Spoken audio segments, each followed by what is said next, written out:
August 14, seek to change those things or support others who are changing those things which no longer reflect your highest sense of who you are. This one is both a personal invitation and a social responsibility.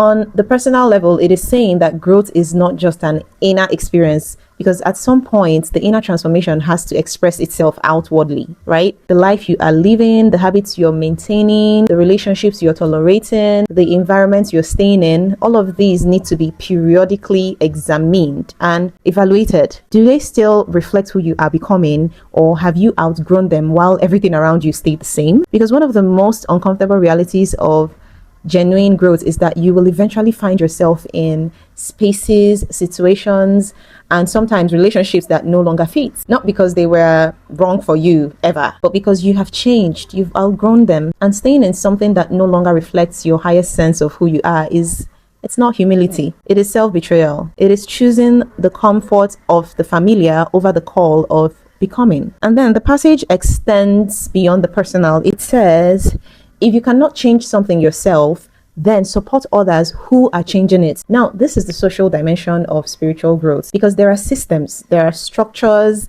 and realities in the world that also no longer reflect humanity's highest sense of self. And every person who has done genuine inner work has a responsibility to bring that growth outward, to add their voice, their energy, their support to the work of collective transformation. An example is what I'm doing right now with Daddy's book. So today, look at your life on two levels.